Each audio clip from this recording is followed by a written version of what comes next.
Hello বন্ধুরা, welcome to my channel. আমি সুশান্ত। আজকের এই ভিডিওয়ে আমরা দ্বিতীয় শ্রেণীর তৃতীয় পর্যায়ক্রমিক মূল্যায়ন প্রস্তুতির জন্য সংযোগ স্থাপনের সক্ষমতার একটা প্রশ্নের সেট সমাধান করব। আর তোমরা যারা ট্যালেন্ট সার্চ পরীক্ষা দিচ্ছ বা এখনও বাকি রয়েছে, তো ট্যালেন্ট সার্চ পরীক্ষার ভিডিও আমার চ্যানেলে দেওয়া রয়েছে। তোমরা চাইলে সেগুলি প্লেলিস্টে গিয়ে পরপর দেখতে পারো।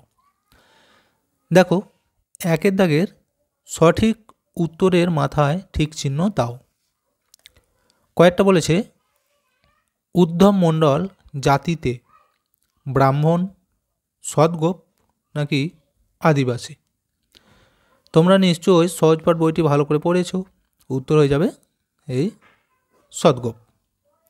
আচ্ছা, কয়েকটা দেখো, নরেনের পোশাকি নাম কী হবে? নরেন্দ্রনাথ দত্ত, স্বামী বিবেকানন্দ নাকি বিলে? এখানে উত্তর হবে নরেন্দ্রনাথ দত্ত। পরেরটা দেখো, উদ্ধব মণ্ডলের কন্যার নাম কাত্যায়নী, নিস্তারিণী নাকি শ্যামা? এখানে উত্তর হয়ে যাবে নিস্তারিণী।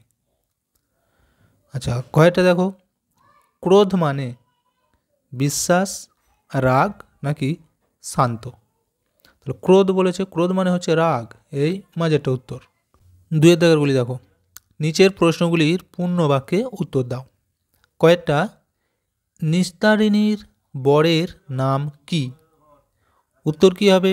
তোমরা বইটি যদি ভালো করে পড়ো তাহলে কিন্তু লিখতে পারবে। দেখো, নিস্তারিণীর বরের নাম বট কৃষ্ণ, তাহলে এটা এখানে লিখতে হবে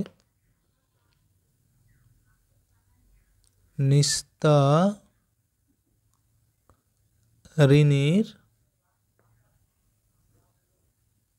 বরের নাম বট কৃষ্ণ। আচ্ছা, পরেরটা দেখো, বিশ্বম্বর বাবু পালকি চড়ে কোথায় চলেছেন? কী হবে উত্তর?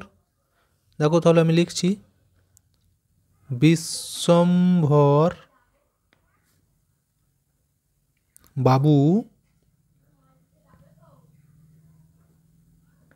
পালকি চড়ে কোথায় চলেছিল?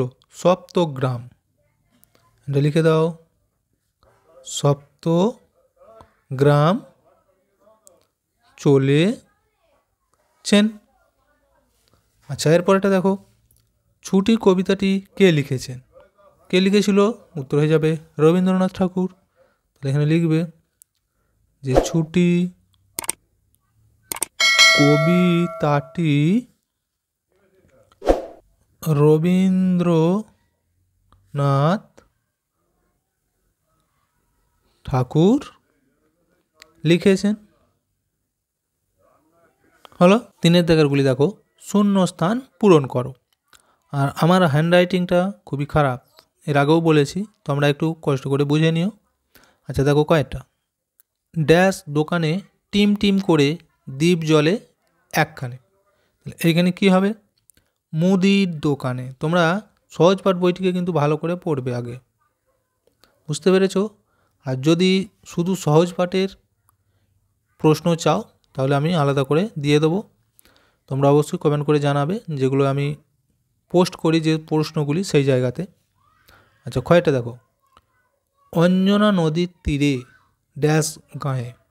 এখানে উত্তর হবে চন্দনী গাঁয়ে।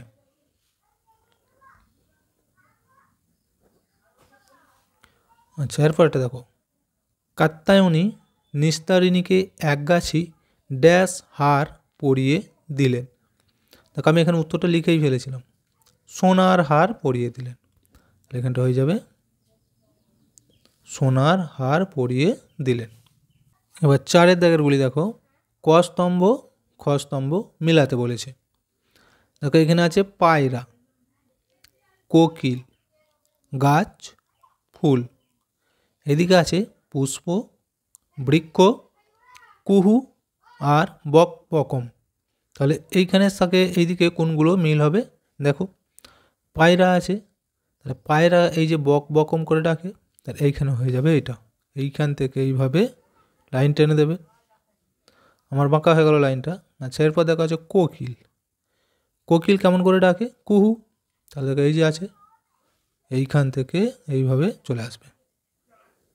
আচ্ছা, এরপরে দেখো গাছ, এখান থেকে হবে এই যে বৃক্ষ, গাছকে বৃক্ষ বলা হয়, এইভাবে চলে যাবে। আর আছে ফুল, ফুলকে বলা হয় পুষ্প। লাস্টে যেটা আছে এখানে এই যে খালি, তাহলে এইটাই হবে, এইভাবে চলে যাবে। বুঝে গেল? 5 দাগেরগুলি দেখো এবার। এখানে বলেছে বিপরীত শব্দ লেখো। দুর্বল তার বিপরীত লিখতে হবে, সহজ তার বিপরীত লিখতে হবে। তাহলে দুর্বল তার বিপরীত কী হবে? সবল। এখানে লিখবে সবল। আচ্ছা, সহজ তার বিপরীত হয়ে যাবে কঠিন।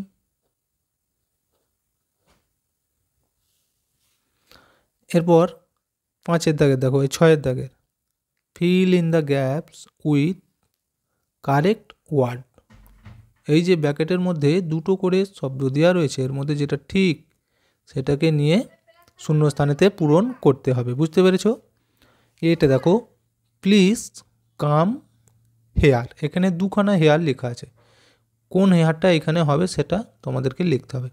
HEAR হেয়ার আর HERE হেয়ার, তাহলে এই দুটোর মধ্যে কোনটি আমরা এখানেতে লিখব? HERE। আচ্ছা, এরপরটা দেখো, I dash on the bed, এখানেও তাই দুটো শব্দ লেখা রয়েছে, SLIP স্লিপ আর SLEEP স্লিপ। তাহলে এখানের মধ্যেও কোনটা ঠিক? এই SLEEP স্লিপ, স্লিপ মানে হচ্ছে ঘুমানো, তাহলে এইটা হয়ে যাবে এই জায়গাতে। বুঝতে পেরেছ? আচ্ছা, এরপরটা দেখো, আই হ্যাভ অথবা হ্যাজ এ টয়, এখানের মধ্যে কী লিখবো? আয়ের সাথে সবসময় হ্যাভ হয়, তোমরা এটা কিন্তু মনে রাখবে, আই থাকলে সেখানে হয়ে যাবে হ্যাভ। তাহলে এই উত্তরটা এখানে লিখতে হবে, আই হ্যাভ এ টয়, আমার একটি খেলনা আছে। ডিএটা দেখো, রাম ড্যাশ এ বয়। আচ্ছা, এইখানেতে একটু লিখে দেবে গুড বয়, GOOD। তাহলে Ram is a good boy, Ram হয় একজন ভালো ছেলে। ইজ কেন হলো? এখানে যেহেতু রাম একজনকে বুঝিয়েছে সেই জন্য Ram is a good boy. বুঝতে পেরেছ? এরপর 7 দাগেরটা দেখো, টিক দ্য কারেক্ট অল্টারনেটিভ, এখানেও তাই দুটো করে ব্র্যাকেটের মধ্যে দেওয়া রয়েছে, যেটা ঠিক হবে সেটাকে ঠিক চিহ্ন দিতে হবে। দেখো, এটা বলেছে আই হ্যাভ অথবা হ্যাজ মেনি ফ্রেন্ডস, তাহলে এইখানে কোনটা হবে? হ্যাভ হবে নাকি হ্যাজ হবে? হ্যাভ হ্যাজের ব্যবহারের ক্ষেত্রে দেখো, আই থাকলেই সেখানে সবসময় হ্যাভ হয়, এটা কিন্তু মনে রাখবে। আই হ্যাভ মেনি ফ্রেন্ডস, আমার আছে অনেক বন্ধু। বিয়েটা দেখো, সি হ্যাভ অথবা হ্যাজ এ ব্রাদার, এখানে কি করব? সি আছে তাহলে হ্যাজ লিখব, সি হ্যাজ এ ব্রাদার, কারণ সি মানে হচ্ছে সে, এটা হচ্ছে third person singular number, third person singular number থাকলে সেখানে হ্যাজ লিখতে হয়, সি হ্যাজ এ ব্রাদার। বুঝতে পেরেছ? সি এটা দেখো, দেয়ার আর নাকি is many flowers in the garden, এখানে হয়ে যাবে আর, কারণ দেয়ার বলেছে, এখানে তো অনেকজনের কথা বুঝিয়েছে, সেই জন্য অনেক যখনই বোঝাবে তখন আর লিখবে, একটা সিঙ্গেল হলে সেখানে ইজ হতো। আচ্ছা, এরপরটা দেখো, দ্যাট ইজ নাকি আর এ বার্ড, তাহলে দ্যাট বলেছে, দ্যাটের পর ইজ লিখতে হয়, দ্যাট ইজ এ বার্ড, ওই হয় একটি পাখি, তাহলে এখানে হয়ে যাবে ইজ। বুঝতে পেরেছো? ভিডিওটা এখানেই শেষ করছি। ভিডিওটি ভালো লাগলে অবশ্যই একটা লাইক দিয়ে দিও আর শেয়ার করে অন্যদেরকেও দেখার সুযোগ করে দিও।